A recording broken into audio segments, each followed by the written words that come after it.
Welcome to the Period Besties podcast with Stasha and Katie.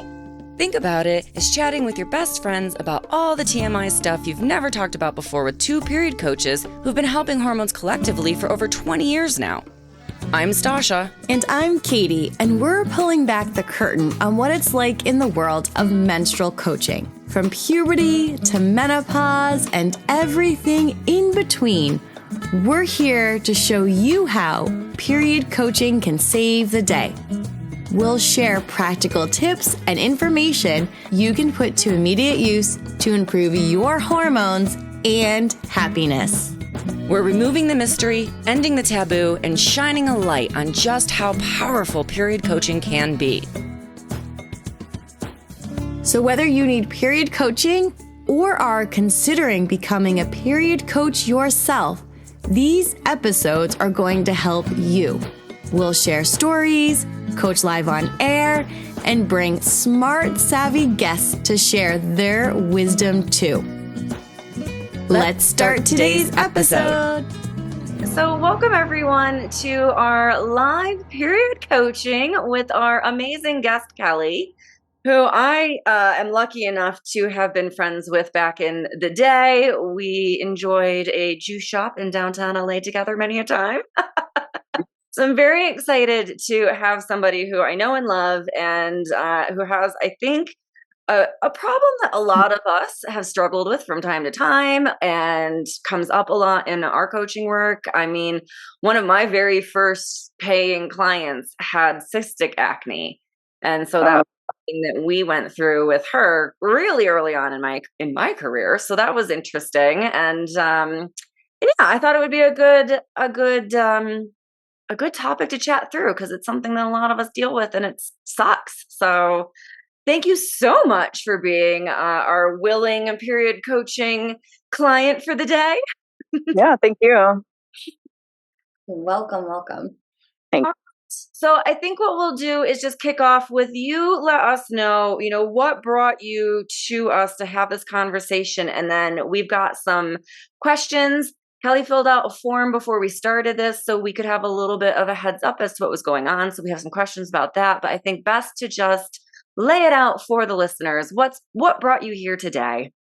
Sure, for sure. I'm 38 to start, and I had basically lived my entire life experiencing virtually zero PMS symptoms whatsoever. I don't really. I logically know what a cramp is, but I don't really know. I've never had I have emotional issues, but not even really that. And I think I don't know if this is the case exactly. This is my logic. That's probably might be faulty, but I was put on the pill when I was 12 or 14, and I don't know if that just prevented it, but I have been off it. I've been on and off since 2010 is when I kind of stopped doing it consistently, which I would have been 24 then. And but then suddenly, right after my 38th birthday, I started getting terrible acne, worse than I did when I was a teenager, worse than I've ever had. Right before my period, maybe a week before, and just unprecedentedly bad.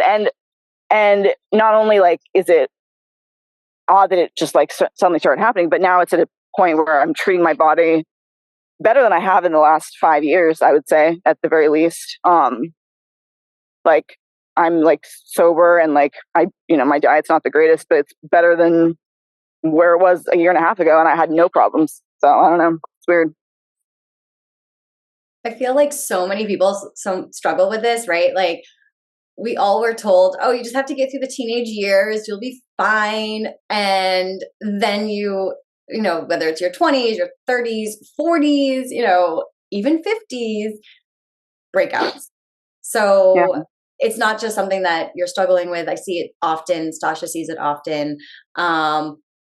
It's interesting that it started around 30, right? Because you're 38 now? 38, yeah. Yeah. Would anything change around that time? Did your periods change, or was the only thing that you noticed was the breakouts? In terms of physical stuff, it did my next period after that started, or maybe the same period, because it was January then, because I turned 30 in December 30th.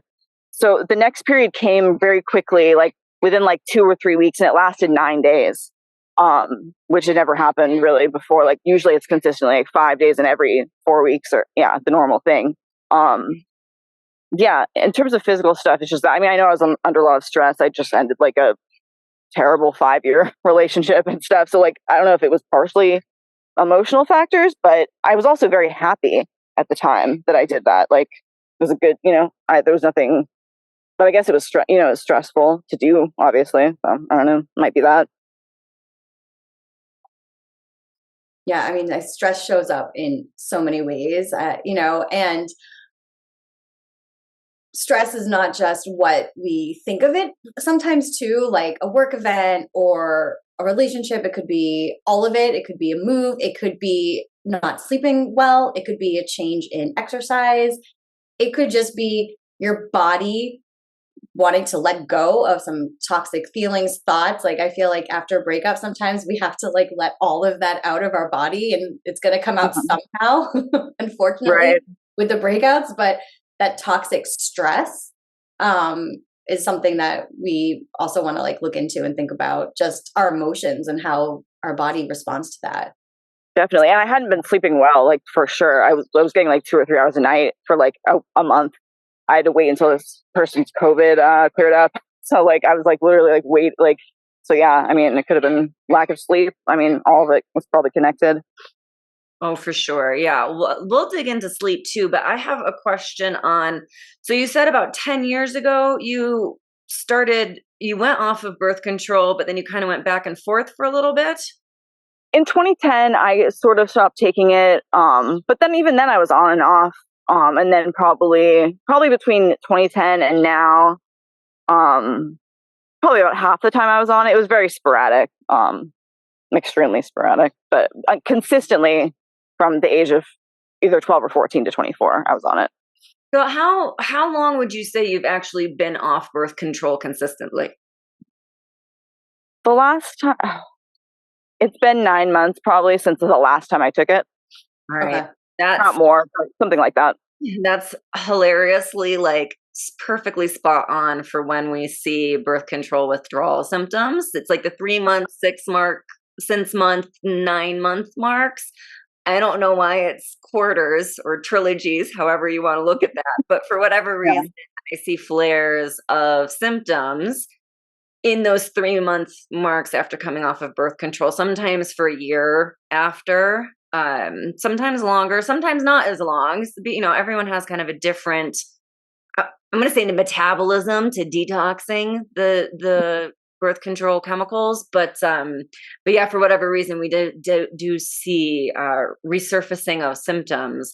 And it sounds like to me that you starting birth control so young, you very likely never really went through the ovarian puberty process where the ovaries need time and bathing in the hormones and creating the hormones and all these, like, ramping up. It's almost like, starting a piece of machine, like an old car. Like it takes several times to get it to warm up and turn over properly. The ovaries sort of sputter on.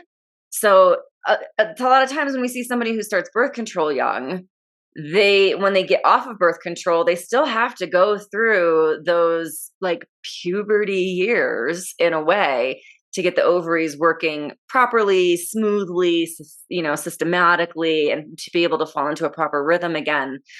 So it could even be a part of that process where the ovaries are still kind of figuring out how to do their jobs properly as they've had that birth control takeover on and off. Even they just never had that consistent time to really get into the groove of ovulating and producing the hormones in a nice cyclical fashion.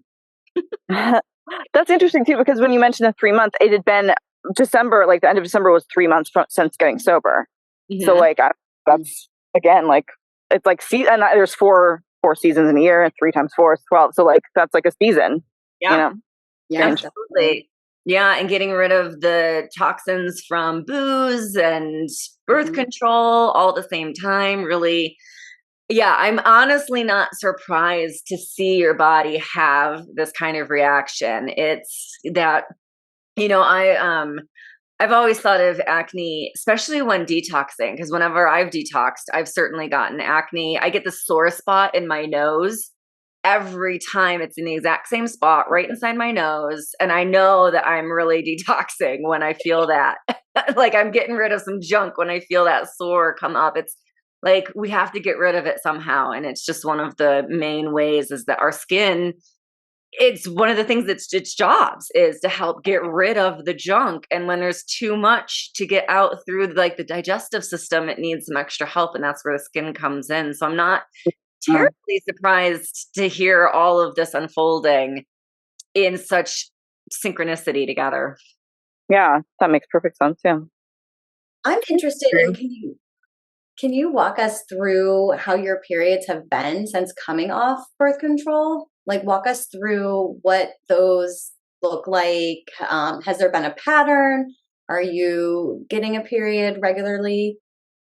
Right. Yeah, it's been nothing of note until this year, until January. To be honest, like, I mean, it was also, as I mentioned, I got sober. So like many years of not being fully, like fully aware of my body but like, there's nothing like that had happened, like consistently about 4 to 5 days. Every once in a while I would skip it, just, because of whatever I was doing. And so really nothing unusual that sticks out for like those 14 years, really, since 2010 when I stopped being consistent. What about the last 9 months? Yeah. It was totally normal until January. So at about that 3-month mark. Yeah. 3 months after, late September. Yeah. Walk us through like what changed in January so everyone listening can kind of hear based on what we have on our sheet. Oh, sure. I'm sorry, like changed in what happened to me physically? Like what? Yeah.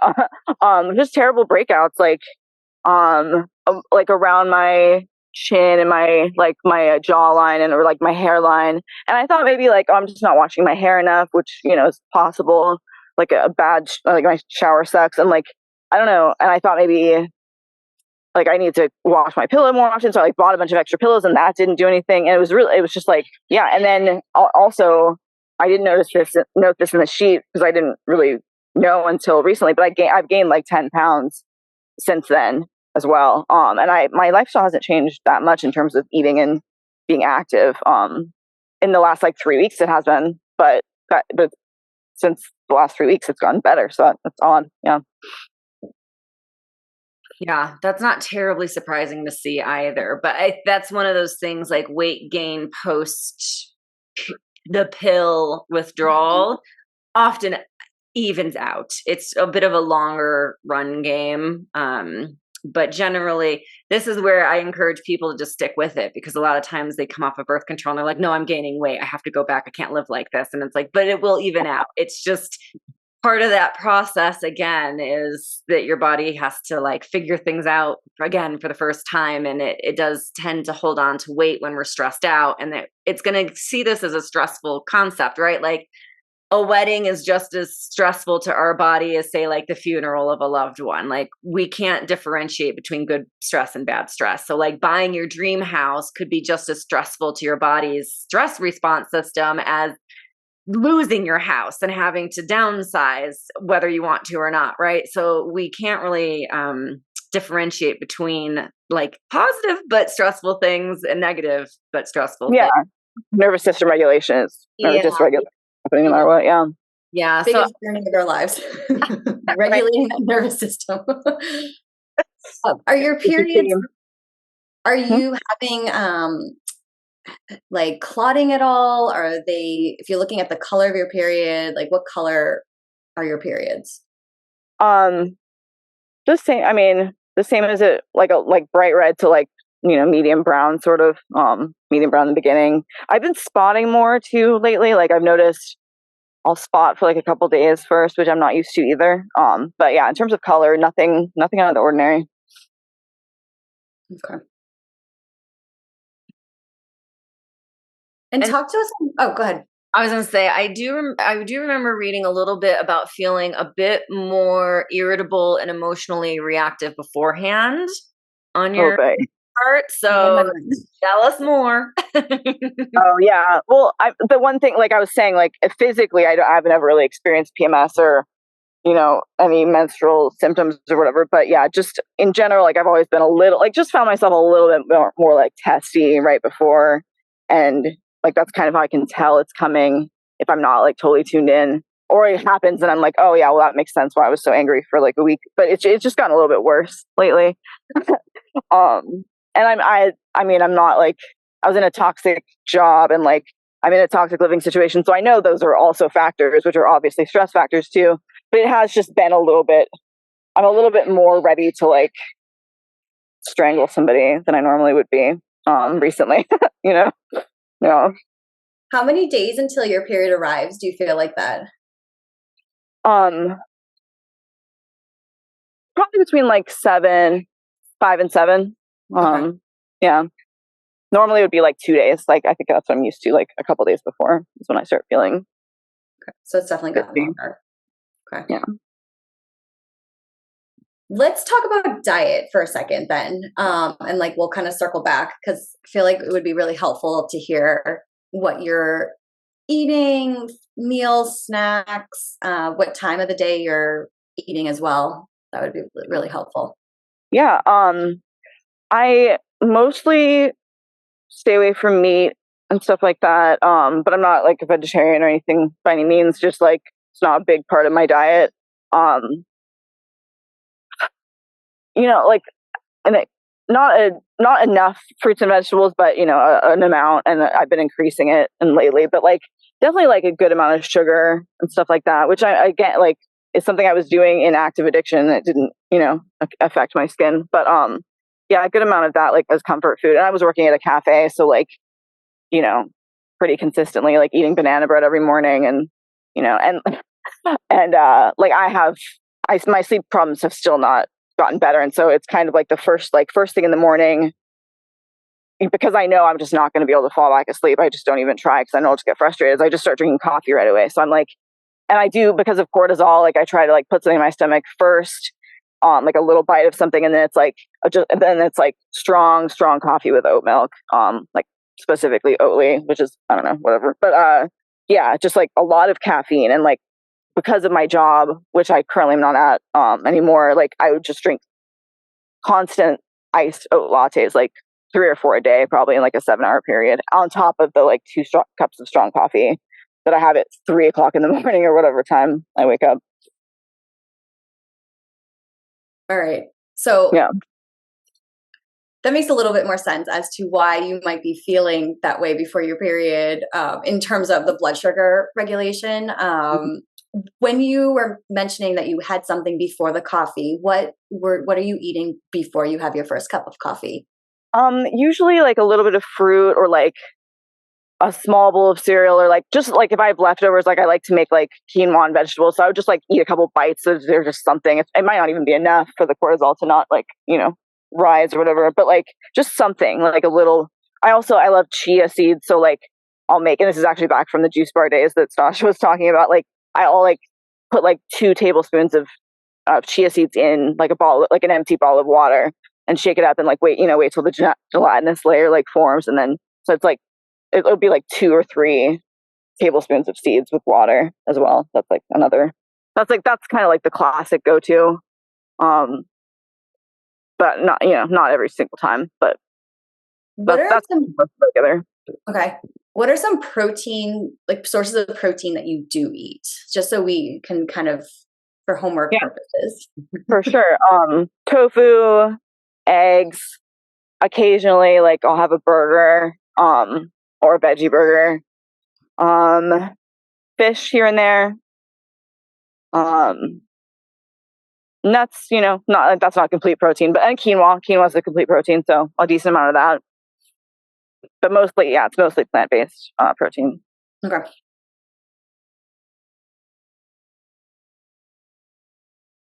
What about the rest of the meals throughout the day and snacks? Yeah. So besides coffee. yeah. Coffee's like the number one thing I consume. Oatmeal. I eat a lot of oats for sure.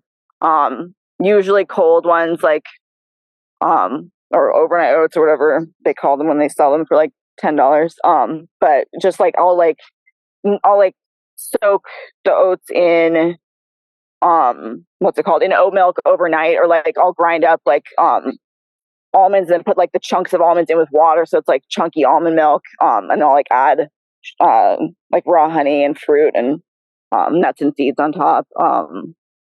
A lot of cereal, just because I'm a little bit financially strained, so like cheap like cereal with whatever the milk is that my roommate has. Yeah. Oatmeal is a really big one. Probably every day I have oatmeal. And and I guess I should mention like a decent amount of like candy, I would say. like if I'm craving something, unless there's like a barrier, like I have to leave the house and I don't want to, like I'll pretty much have like sweets stocked.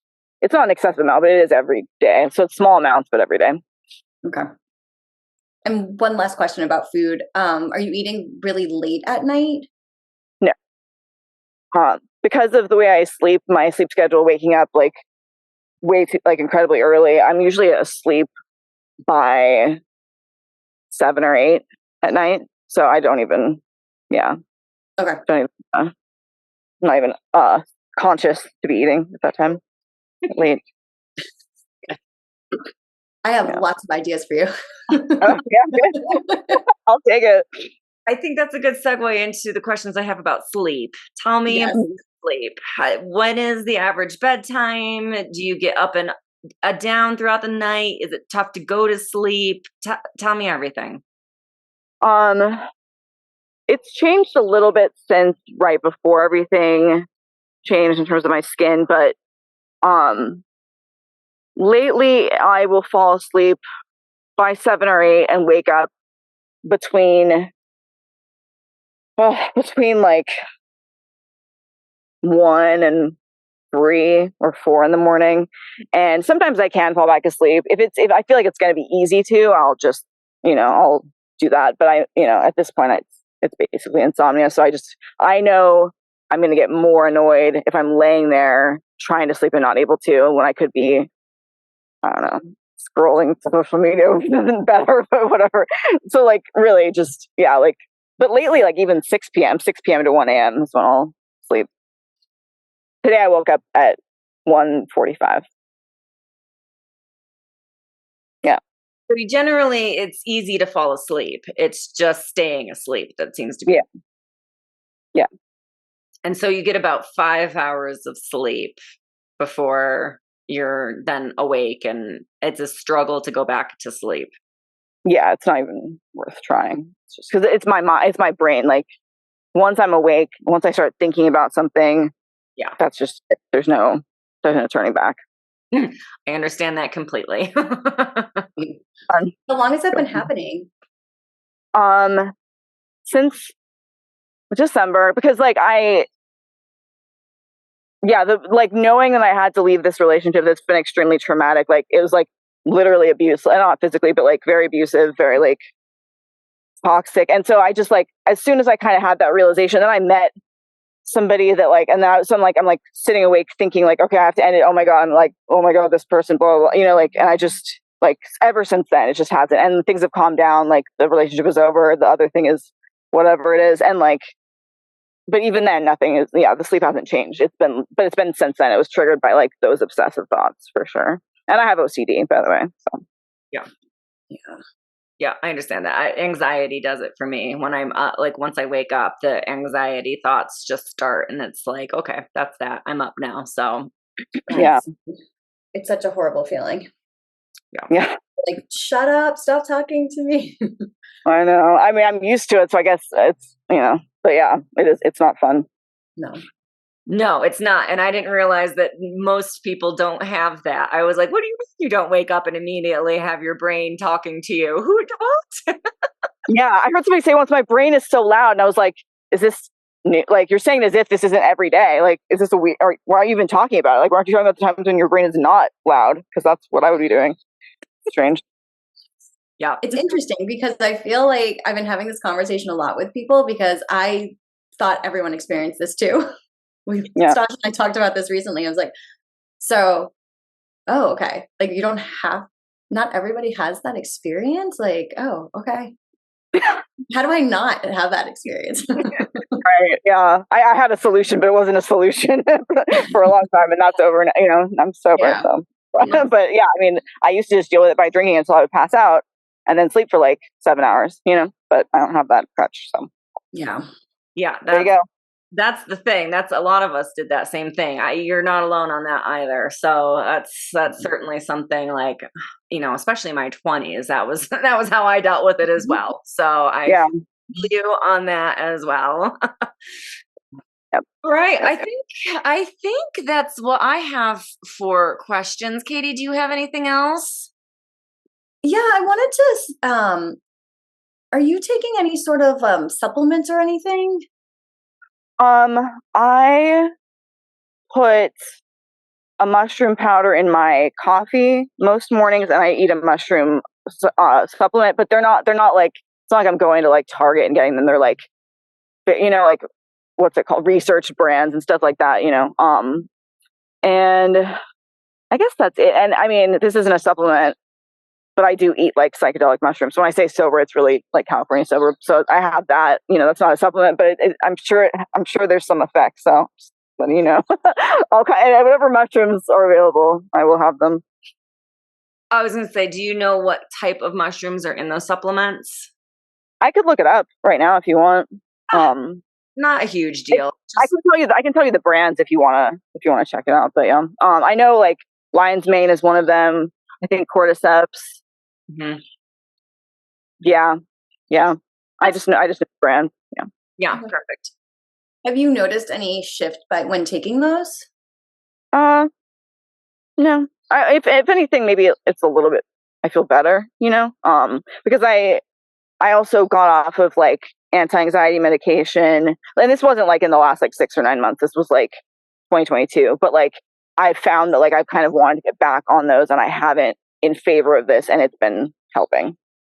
Which is like the supplements are for like mental clarity. I feel a little bit, better and like less anxious. I forgot what the question was, but I think that that answered it. Oh, I was just curious if you were taking any supplements. Yeah. Just okay. That's great. I mean, I certainly microdosed psychedelic mushrooms after my, I think, 4th concussion. And I was like, I took lion's mane along with a microdose, as the microdoses helps to like boost the other things that you take it with. So whatever you take with it, it's supposedly anyway helps that. So I was taking lion's mane to help the brain damage repair post concussion. And I was taking it with that little microdose, and it felt very much like it was telling me exactly what to do. Like I needed a nap, or I needed to eat a whole bunch of greens, or I was like, oh my gosh, I want to eat like fat fried in fat. Like I remember very much being like, could I cover butter with more butter and then eat that? Like, is that because your brain is basically fat, right? Like your brain is like 90% fat. So it needs to be healthy, juicy, nice. So I was like, oh, that totally makes sense to me why I'm craving fat post brain damage injury. Mushrooms to be really helpful for that. So like, yay, support. Thank you. Thank you. Yeah. I mean, I very confident about that choice. So I'm glad to hear it echoed back. Good, especially when you're dealing with like addiction and reprogramming the brain. I feel like lion's mane is really helpful for that. And if there's like, especially a microdose of psychedelics, since you're not, tripping, it's just kind of boosting the effectiveness of it, I think is really very helpful as well. Not that I can give out illegal advice on a podcast. So obviously don't do it. Don't do it. Okay. So don't do that. My lawyer is having a hissy fit right now. I can feel him screaming at me from the other side of the country right now. But I found it very helpful. So screw it. Yeah. I have 2 more questions. how do you cope and manage stress? I know that's a loaded question, but I know you're about to go for a hike. What are some things, some practices that you may or may not do every day, but when you do them, you do notice a difference in your body? Yeah. Journaling for sure. I will like look on YouTube for like your nervous system regulation videos. I'll play them at night. I've been doing that a lot lately because of like stuff I've been reading about attachment theory and stuff. Now, those issues are based on nervous system regulation issues. And so I'll play them like while I sleep, like 8-hour videos. Hiking helps. Talking to people helps, although I don't do that quite as much as I should probably. But yeah, those things mostly. Getting some fresh air, especially the sunshine on your face. If you're having a hard time, like with the sleep, resetting that circadian rhythm could be really helpful. That was something that I did when I was having sleep issues, insomnia, like waking up in the middle of the night, thinking I was like 7 in the morning, and it was not. Yeah. Right. Yeah. And I do that. I'm like obsessed with getting sunlight. Now that it's not, it's obviously overcast now, but like the rain, after weeks of rain, I'm just like, okay, like the second the sun is out, I just like go stand there and get it on my face as much as I can. It's so good. Any other thoughts or questions? Not for me. No. All right. I think I'm going to kick us off with gut rebuilding homework. Okay, cool. So birth control, we know, just wreaks havoc with the digestive tract. Okay. So years and years and years of birth control, right? Yeah. There's no way that you walked away with an intact digestive system. I'm sorry. I guess I did have something. I plan on getting back on it very soon, actually. So I don't know if that probably does change things, but I probably should have mentioned that. I meant to bring it up earlier. Like I need to, not for physical reasons, but for the real reason you get on birth control. So yeah. Well, so that's gonna a couple continue. of options for you on that front. So there's absolutely, you can 100% go onto birth control and do whatever works for you, but in the end of the day, you're only fertile 6 days a month. Yeah. So you can do charting to, prevent pregnancy, which is its own genre of birth control these days, where chart, know your fertile days, and then use a barrier or do other things that don't involve sperm meeting egg activities. In fact, one of the period coaching school graduates has a program that's specifically for charting to avoid pregnancy. Her name is Jess. She's on Instagram as Charting with Jess. She's got a ton of free stuff out there. I highly recommend even just following her for like the free tips and goodies. But she does do that. And then she also has PCOS. So, there's no such thing as it not working with an irregular cycle or those kinds of things. And she's got lots of alternative suggestions as well. So that could be one of the options is, maybe avoid the hormonal birth control and do charting. Or copper IUD is a non-hormonal birth control that won't screw with the hormones that you've got going as it is. The only reason that I think it might be worth one of the many reasons that I think it would be worth thinking about is that because you've been on birth control most of your life, you haven't gotten any progesterone, which means you haven't gotten any of the long-term health benefits like building up the bone density, protecting your cardiovascular health, and actually skin, hair, nails, all of those things their healthiness depends on your progesterone and estrogen levels as well, which when you're on a hormonal birth control, you don't get any of that stuff. So it might be worth, thinking my long-term health as well as anxiety and depression, which can often be exacerbated by birth control pills, partially because of the way that they just destroy your gut and they're not making and being able to absorb the proper nutrients and then producing those things like serotonin that are mostly made in the gut. You're just kind of missing the loop. Like there's a broken link in the chain. So it's not actually being able to fulfill that loop. And we know that the reproductive hormones, the brain happy hormones, all of those things are very much linked and connected to each other. So birth control kind of severs that connection. Right. One of the reasons that we see an increase in depression and anxiety and that kind of thing, especially with people who have used birth control long term. So it might be worth looking into some of the non-hormonal options. I will also say that they make diaphragms now that are not like our mother's diaphragms. They're actually they're really good. I know several people who use diaphragms when she's fertile. So those like 6 days where she's fertile. Placing the diaphragm is kind of part of foreplay in their relationship. Like it's just become part of the process for them. And then the rest of the time you don't have to worry about it because you're not only fertile 6 days out of the month. So so there's lots of options that are non-hormonal based that I would encourage you to consider and think about. For when you said copper IUD, specifically copper, because I have been thinking about IUDs. So like that's what I should ask for. Like, is there a particular like reason? Like, what's the difference? I guess the other ones are hormonal. There's a couple brands these days that are hormonal, and they have different levels of hormones in them. I see it in the endometriosis groups a lot, where because a lot of us will go in for surgery, and then they'll place an IUD while you're under. So there's a couple different that are hormonal, but there is the copper, which is non-hormonal, and there's IUDs. People have problems with IUDs, but people have no problems with IUDs. So you just kind of, if you have an IUD placed, just pay attention to your body, listen to it. If it doesn't feel right, if it doesn't sit right with you, you can always go and be like, take this out. Like, let's try something else, and don't let them get you into not like you control over your body. And I know a lot of doctors will be like, no, just stick it out. But if it doesn't feel right for whatever reason, just, go advocate for yourself.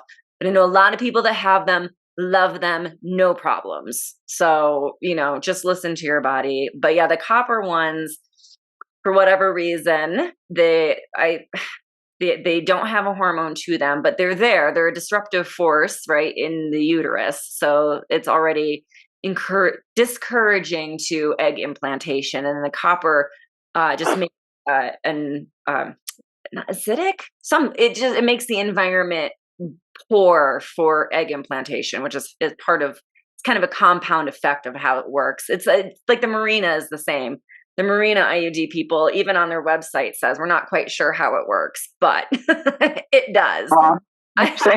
I screenshotted it in case I ever gaslit myself into thinking that wasn't real. But no, this was years ago. Maybe they figured it out since then. But even on their website, they're like, we're not quite sure how it works. But the compounding effects of the hormones and the IUD and blah, blah, blah, blah, blah makes it 99.6% effective or whatever its effectiveness is. But I will say they all have basically the same rate of efficacy. So doing your charting properly has just as much a success rate as a hormonal birth control, which has just as much a success rate. Like there's minute differences, but they're all pretty much the same effective rate. And some people get pregnant on birth control. Like my pregnant on birth control, and she's OCD particular. So I can't imagine she was like, oops, I forgot one day. Like, yeah. I had a friend whose sister had a baby when they were well,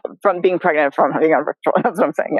Yeah. Gotcha. Oh, absolutely. It happens. It absolutely happens. So so they're all pretty, they're all very effective. They all have the oh shit, oops moments, but they all are pretty much the same effectiveness. And we have this idea that charting, fertility awareness methods, there's several different versions of it, but we have the idea that FAM, as they call it in the shorthand, isn't effective because it's like the pull-out method, but it's not. Those are different things.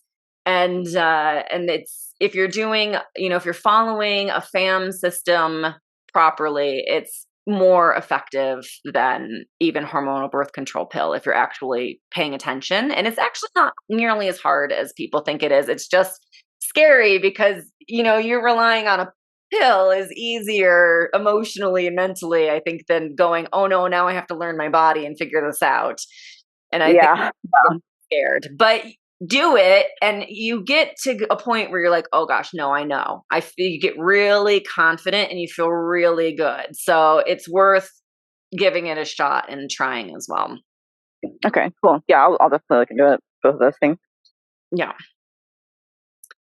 So gut health, nonetheless, no matter what you decide, you have to take care of your gut. So whether you decide to go back onto hormonal birth control or not, this is like taking care of your gut is your lifetime job. Like it's not something that ever ends.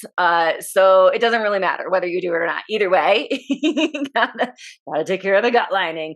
So that's going to be, getting some bone broth into the diet. And I will say, if you like quinoa and you eat it regularly, the easiest thing you can do is cook it in bone broth. Yeah. Okay. For sure. Easy done. I cook brown rice, all my grains, basically. I mean, I usually have brown rice in the refrigerator all of the time, but any grain I cook, I just cook it in bone broth because it's just the easiest way to do it.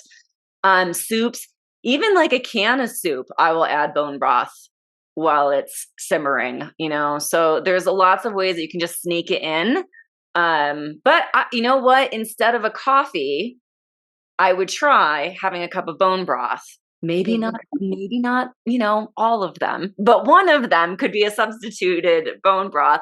I usually like to try the 2 p.m. one first with clients, like the afternoon coffee, the like, oh, I'm fading, which might be earlier for you, but it's 10 a.m. yeah, like that midday coffee. Try substituting it with a cup of bone broth and see, because that flood of nutrients often gives us the feeling of a pick-me-up without the acidity and jitters of caffeine. So a lot of times substituting can make a huge difference. And then you can kind of gradually grow it from there. Okay. I'm guessing you can make your own bone broth, because to be honest, coffee's relatively cheap and bone broth is like, every time I've ever seen it's like $30-$40 a thing, so it's kind of like, can I make it myself with like a rotisserie chicken bone or like what? I mean, like that. I personally get the $5 rotisserie chicken at Costco because it's $5, and and then either cook with the chicken or the chicken goes into our dog's food that I make for her. Either way, the bones then end up in a crock pot. So, and Katie can share how she does it, but generally I just put the bones in the crock pot, fill it up with water, healthy dose of apple cider vinegar. You let it sit for 8 hours overnight during the day, whatever, and then you just turn it on low and let it cook. So I have a crock pot that has a 10-hour setting. So I just set it at the 10-hour setting, let it cook, and then I let it sit there on warm for another day. But if I'm not feeling good, it sits there for 2-3 days on warm, which is fine. It's not, that's perfectly fine too. So it's kind of one of those, like, you can turn it on, you can walk away, and then when you get around to it, you can put it in jars and throw it in the fridge. So ultimately it costs like, a splash of apple cider vinegar to make at home. Yeah. It's virtually to make it at home. It sounds like it's almost the longer the better. Is that the case? Like, would 2 days be better than 10 hours theoretically? I would say give it a 24-hour minimum. Okay. And then after that, it's sort of how it goes. How do you do yours, Katie? I add in fresh ginger. And then I'll add in like some garlic cloves, onion, carrots, celery. And from all of the readings I've done, it's like you're supposed to put the celery in without washing it, the carrots like without washing it, like just getting those real earthy dirt. Dirt is good for you, good for your gut. I always want my kids getting dirty with the dirt. And then I'll do it for 24 hours as well. And I was also going to say, surprisingly, Trader Joe's has a really good bone broth. If you've never tried bone broth before, I think the beef is less expensive than the chicken. I think it's less than $3 for Oh. carton.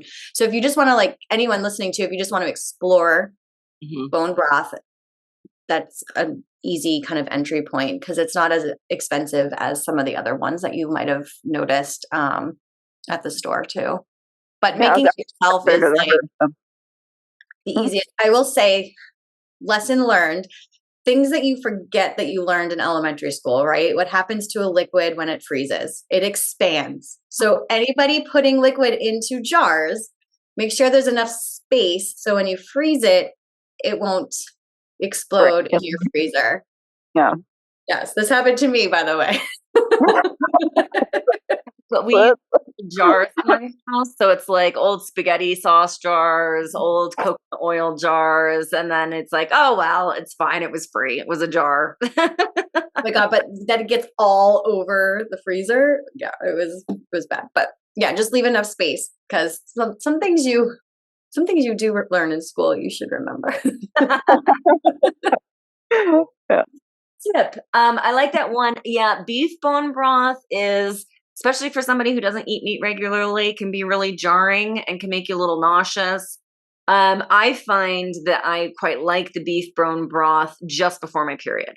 Otherwise, it's too heavy for me, and I'm not a huge fan of it. I really only eat red meat before my period for the most part. So I find it's too heavy. So I would say, stick with the chicken. And then if you find yourself craving something heftier, beef bone broth is really quite easy to do too. And most, I would say the cheapest way to do it is find an Asian market because they sell marrow bones for really cheap prices at most Asian markets. And a lot of Mexican markets do as well. But that said, even your general run-of-the-mill grocery stores usually have them in the freezer section that aren't too terribly expensive. And then you just have to roast it before you pop it into the crock pot. So it's not the same process. I would say cook it maybe 48 hours as a minimum instead of 24 for beef versus chicken. But yeah, it's definitely doable, and it's definitely, I certainly crave it from time to time. And I know sometimes, especially when we're in the gut healing process, sometimes you go oh my gosh, I feel like I really need the hefty duty version of this. So listen to your body. It might actually want something heartier as part of that healing process. Or maybe it'll go with your cycle. You might find yourself similar to me where it's the chicken is delicious, but then a couple of days before your period, you're like, oh my gosh, I really could use the strong beef version. So just kind of listen to your body on that and let it run the show. It knows what it's doing as far as that's concerned. Okay. And there's a Trader Joe's right there, and I was gonna go there, so I'll try that, and then I'll get some bones. I'll find a market in Pasadena sometime. Yeah. I quite like it with ginger and turmeric in it. I've stopped doing the onions and garlic because we share it with the dog. So we try to make it dog friendly. So I usually just keep it plain, and then once I divvy it up, I add garlic, cinnamon, or garlic, ginger, turmeric, that kind of stuff to ours. And then make her food with the plain so that she doesn't get any of that garlic or onions. It's not good for dogs. It's amazing how you change cooking when you have other animals in the house that you're oh no, share this with the dog. I can't put onions in it. I love that you share bone broth with your dog. That's amazing. Yeah, she eats well. She eats better than most people I know. Nice. All right. So other gut healing tips, actually, Katie nailed it with the ginger, turmeric. Those are really helpful for kind of reducing the inflammation in the gut lining, reducing any of the mucus buildup, or helping to reduce the inflammation so that you can get that mucus buildup back, which you do need along the gut lining. What else would you say, Katie? Fermented foods, if they don't make you feel really bloated, but fermented foods would be really great. Sauerkraut, kimchi, fermented veggies. I've had a really hard time with fermented foods at first, and now I crave them. I actually like to do, because you mentioned you do eat eggs. I like to kind of mix sometimes kimchi and or sauerkraut with my eggs. I feel like it gives a lot of texture and flavor. Not both at the same time. I haven't tried that. It might be okay, but I usually pick one at a time. I notice I like the spiciness right before my period and when I'm on my period, and then I kind of like the more salty throughout the rest of my cycle. But those would be a great way to kind of add that in and see how your body responds. Yeah, I have a thing of sauerkraut in my fridge, and when I remember, I'll eat like a couple bites before I have a meal just to like set up the system or whatever. And kombucha, I would drink kombucha like 4 times a day if it was financially feasible. So yeah, I'm on the fermented thing, luckily, but I definitely need to be more like intentional about it for sure.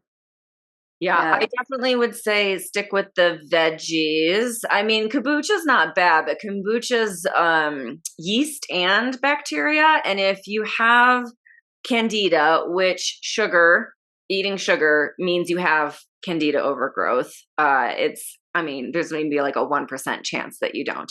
So I would say you're very likely to have candida, and kombucha can make it worse. So it can help. It can also make it worse. So I would say, really try and stick with the veggies. Maybe it's putting a little like alarm on the phone that says kraut time. I'm going to do exactly that, actually. Have a couple forkfuls of sauerkraut and then, ahead about your day. Yeah. I will say that fermented foods reduce sugar cravings. So if you want to reduce that sugar, eat more of the ferments. And I would say put something with every meal, like whether it's a couple scoops of kraut with every meal, or it's a scoop of kraut with breakfast, a scoop of kimchi for lunch, a scoop of, whatever for dinner. And fermented foods at home is not terrible. I wouldn't do kimchi unless you have a dedicated kimchi refrigerator, because it is quite the process. But making sauerkraut at home is really easy. It's really you taught me how. Yeah, years ago. Yeah, exactly. So super easy to do, but also veggies. All you have to do is make a brine, which Dr. Google will tell you what the sugar to water ratio is. And then you just pour it over your veggies. Carrots, cauliflower, kind of those harder, sturdier veggies. But it makes it really easy, and you can make it whatever flavor you want. You can throw garlic in there, turmeric in there, ginger, or nothing, and just make it clean and classic. And it makes it really easy. We do those with dinner a lot because it's just like, we threw a couple of carrot sticks from the fermented carrots jar onto the plate, and it's like, okay, there we go. We've got a little ferment with dinner. That was super easy. So if you really want to reduce the sugar, increase the ferments. They will get into the gut. They will eat all of the sugar craving bacteria. They will take over. A new colony will form. They will plant their flag. Will be successful in the gut battles. Yeah, it's something I share with my clients too. Like, if you cannot stop craving sugar, like literally go to the fridge and eat the fermented foods. Like, it stops it. Yeah. So we're probably gonna need a little bit of a longer time and consistency with that.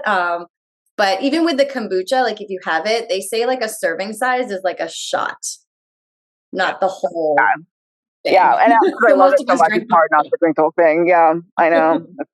Yeah. No, it's good. It's tough to do, but yeah, especially when you quit booze, it's increased dramatically, right? So for anyone who's listening, if you want to bring down your alcohol consumption, which look, we've all been there. Katie and I will be very honest. We've both been there, where it's like, I got to pull back on how much we're drinking. And then, you crave sugar instead. And there's nothing wrong with saying like, I need this crutch to get past this part of the reducing alcohol or eliminating it or whatever it is. But alcohol is sugar. So then, of course, we crave sugar because the gut bacteria that's been living off of your alcohol sugar needs to stay alive. So it's demanding that you feed it something sugary so that it can live. And unfortunately, you need to be a mass murderer of the sugar bacteria in your gut and replace it with the healthier bacteria that helps actually support your gut health. So that's where that now we need to move into having the ferments instead of the sugar portion is. And I'm very much a fan of taking things one day, one step at a time, one decision at a time. And like, okay, I'm going to have a sweet treat now is fine. Like I did a kraut instead of a sweet treat earlier. Now I'm going to have my sweet treat. Like there, one craving at a time, one step at a time. And that's true for anything in life. Like if you're trying to change any habit, whatever it is, one moment, one day, one step at a time, and you'll get there.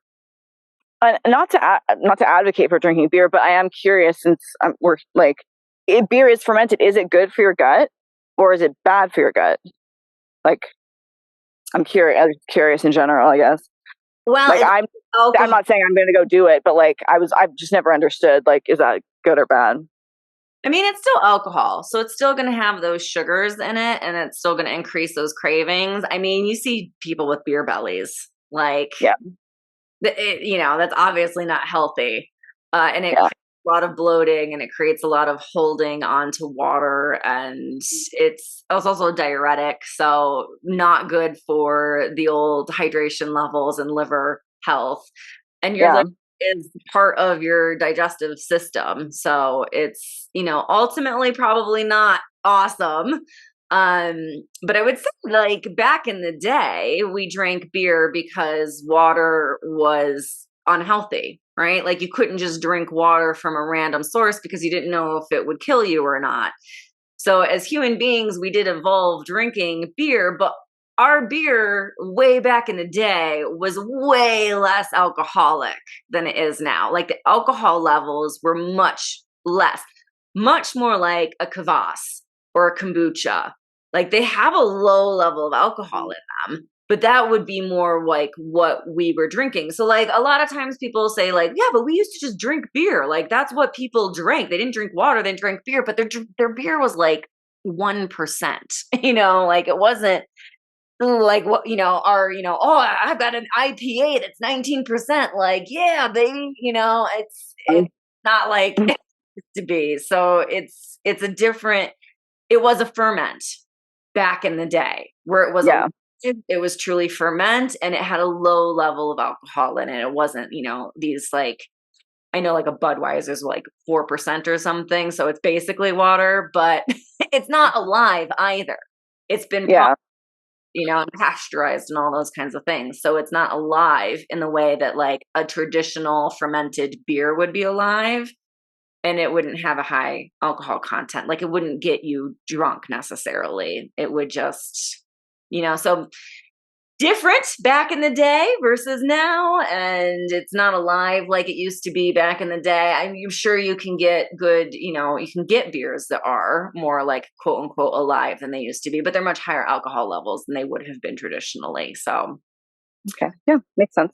They kind of cancel each other out now, I would say. Like, even if you got a really good, like, unfiltered, nice, alive, fermented beer, but the alcohol would kill it off. So I would say it would probably more closely cancel each other out these days if it was done than back in the day. Yeah. Gotcha. Yeah. Thank you. Just curious about that. Question though. Yeah. It's a good question. And I'm like, I come home from a hike sometimes, like a particularly hard hike, and I crave a beer. And I think it's that old like sense memory of like it used to be a hydrating substance back in the day, but it is not now. But it has that nutria shit like that. Oh, I feel like I'm having something, hearty, but it's just not the same as it used to be. Yeah, totally. Okay. I think those are good places to start with the gut, like one thing at a time. Maybe since you have the sauerkraut, like start there and then try making some bone broth or try some of the Trader Joe's and see how you feel. Mm-hmm. Okay, cool. Yeah, we'll do. And then we definitely want to take a closer look at balancing your blood sugar out. I think that a lot of the up and downs, especially when you're waking up in the middle of the night, is a sign that your blood sugar is dysregulated. So one thing that I really would like you to try is when you wake up in the morning, protein before coffee, but lots more protein than you're probably getting now, like 20 to 30 grams of protein. doesn't have to be animal based at all, but like it might be easier to incorporate some plant and animal based to get more protein first thing in the morning. And you can get the sauerkraut or the kimchi in if you're going to do some eggs, which is doing it both at the same time. But eating within 45 minutes to an hour and getting that protein in. So water, food, and then coffee. Okay. And I'm not going to take coffee away from anybody, but I think it would be really, really beneficial to reduce the amount of cups of coffee you're having a day. I think that it's probably one of the many reasons why you might be waking up in the middle of the night like that and being so on and being so alert. Yeah. And luckily it has reduced because of my job, but yeah, I definitely. Yeah. I make it strong. I make it very strong. So, yeah. And it can stay up in your body for like 12 to 24 hours.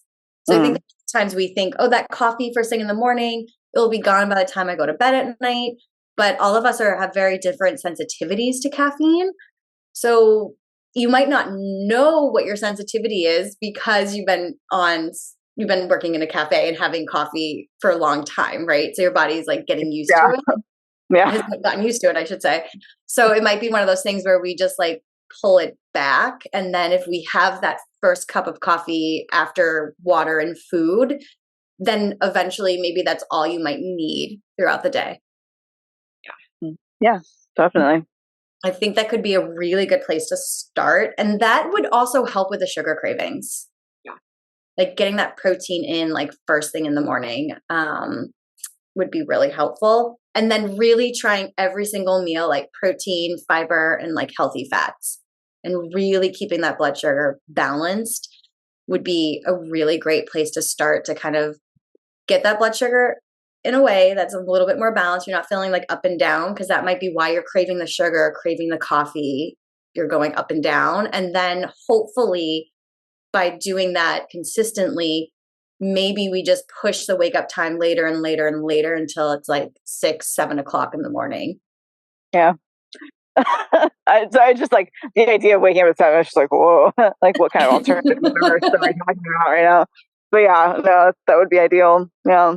Yeah. Well, I feel you on coffee, right? I love my coffee, and I had to step it down. I had to go from, multiple coffees to decaf, half calves. Mm-hmm.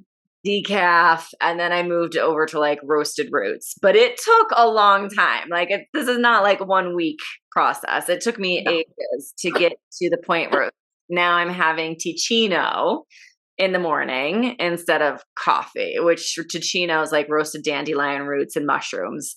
So it's still dark. It's still a brew. Like I can still use my coffee foamer and make like a fancy coffee for myself in the morning. But instead of being coffee, now it's like the roasted root blends. But it's a step down process. So if you think about it as like one, I'm just going to replace 1 cup with bone broth for this month. And then next month I'll do a half calf. And then, just give yourself grace and time to sort of step it down and see how you feel. Yeah, this takes a while. And that's okay. Yeah. Right. Men process caffeine and even alcohol much, much quicker. Like a dude can process out coffee in an hour, whereas it sticks with us for a good 12 to 24 hours. And that's with a good working digestive system, right? When we don't have a good working digestive system, it's sluggish, it takes even longer. And I will say that acne is often the reflection of our gut, right? Because ultimately, as a human being, you're a donut.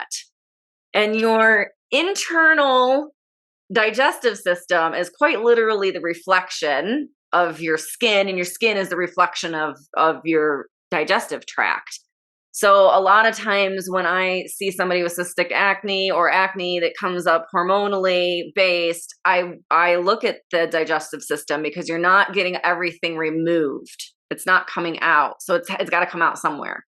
So yeah, taking care of that digestive health will in turn take care of that acne. It's because all of those dominoes, once you start working on that gut health, and that reflection in the skin, it will start to domino through. The reproductive hormones will shift. That will get better. There will be less of the mood swings and the irritability before your period.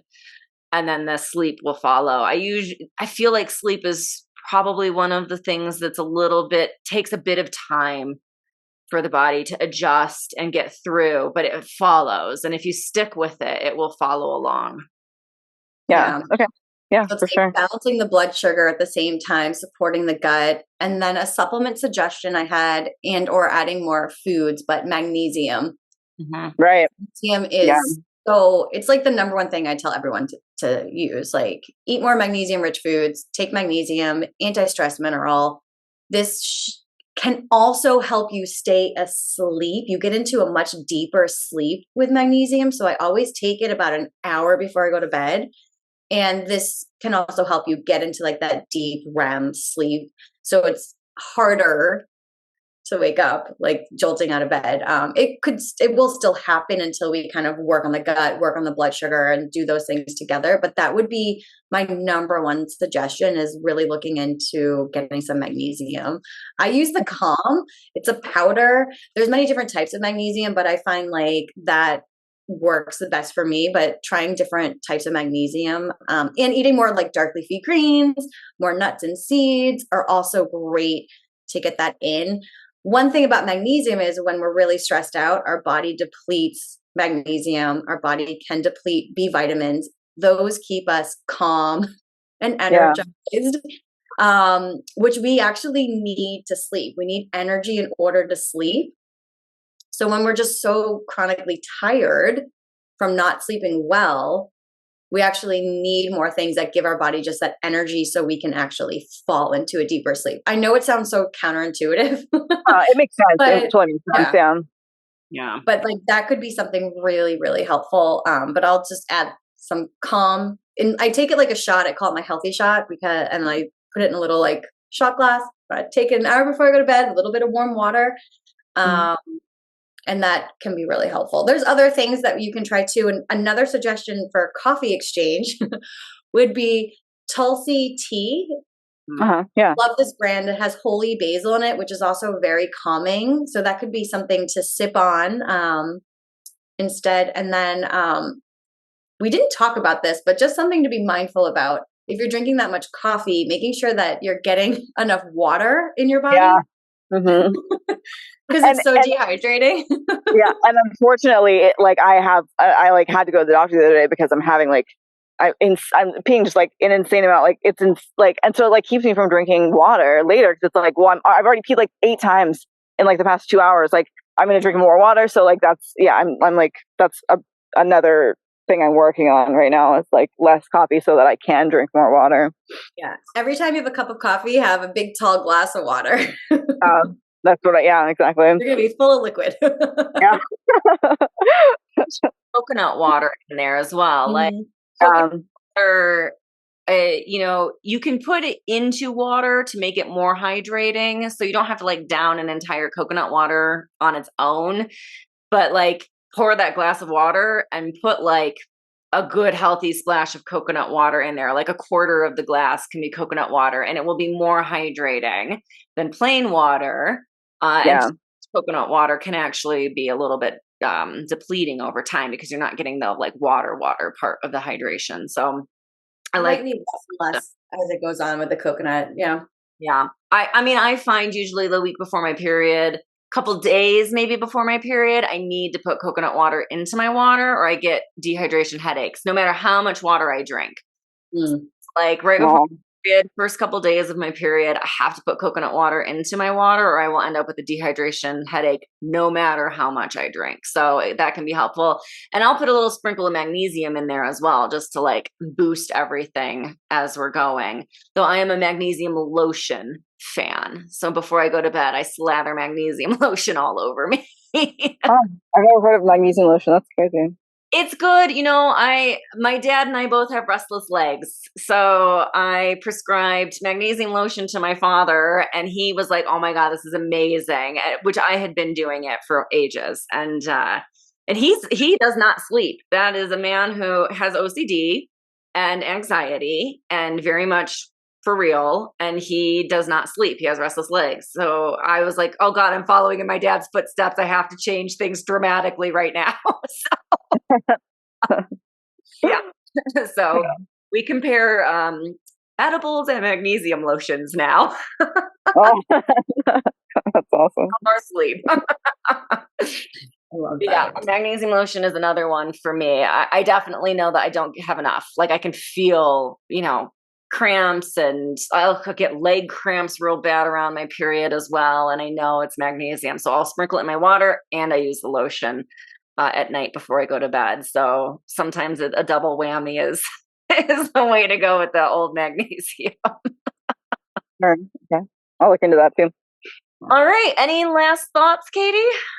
No, I was just going to ask how you feel about that. And like maybe we can pick 1 to 2 things to start with first and focus on those and really make those habits. So we gave you a lot of ideas, but we want you to make those small changes that build lasting. Yeah, definitely Well, incremental. Yeah. So what do you think out of everything we talked about, what do you think would be 1 to 2 things that would be a good next step to take? I would say the like focusing more on fermented foods and the bone broth are the most feasible right now. Definitely. I love it. And I can literally I had the sauerkraut already, but I can just go buy some bone broth just to save myself a little time this week, and then I'm all about like the small manageable incremental changes, because I know I'll do all of it, and then like 2 weeks later I'm like not doing any of it. So yeah. Yeah, exactly. Start small because it really does make a big difference. I think we, as a society, we want like all or nothing and everything's so fast. But time and time again, small baby steps really add up and make the biggest long-term difference. And you'll notice feeling differently in a week too. Maybe not drastically different, but you'll start noticing those small, subtle changes. Yeah. So write down your wins. Write down what feels good, notice, track, keep close with how you're feeling so that you can look back and really feel proud of yourself for making these changes. Yeah, for sure. I will. I will. I love it. So then my last question is, how are you going to remind yourself? I'll just set an alarm. I have like 12 alarms on my phone for different things at this exact moment. So I'll just add one. Perfect. Same. I'll add two, one for the morning, one for nighttime. I love it. Perfect. That's what I do too. I have alarms with a bunch of different labels on them that just sort of remind me of things throughout the day. So perfect. I love it. Yeah, I have one. It's in my calendar. I don't know when I set it, but apparently I set it for yearly. And it says the talk, and it was like a few days ago. I was like, what was the talk? Like, and I'm never going to take it off now because I want to think about this and figure it out. What was that? Like, I have so many notifications. It's insane. What did I talk about? Who did I talk to? I don't know. I love it. Yeah. It's a way to check in with yourself. I like it. Keep it on there, and a year from now, be like, okay, let's talk. Let's check in.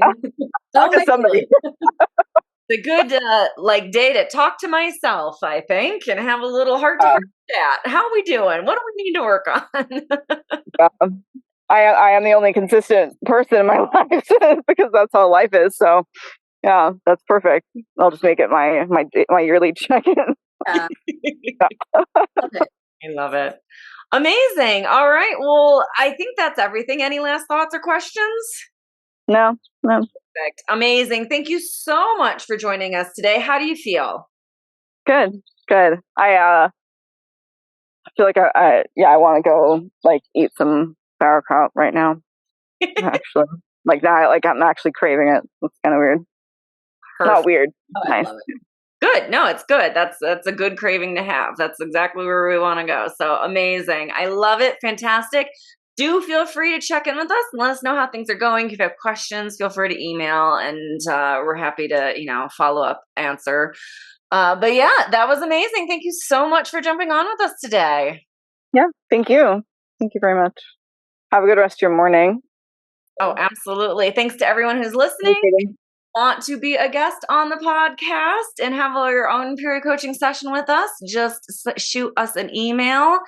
Everything's in the show notes and whatnot, or slide into the DMs on the old IG. And we'd love to have you as well. Thanks to everyone who was listening, and we'll see you in the next episode. Bye for now. Bye.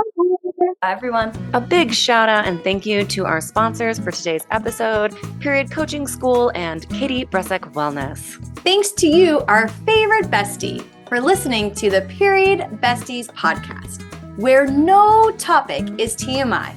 And of course, share this episode with your besties. Remember to leave us a 5-star review, nothing less than the best for us besties, and subscribe wherever you listen to podcasts. You can follow us on Instagram at Stasha Washburn and at Katie Bressack, or email us at periodbestiespodcast@gmail.com. Check out more about us at katiebressack.com and periodcoachingschool.com. And of course, check the show notes for free goodies and extras that support this episode. We'll see you on the next episode. Bye for now, besties.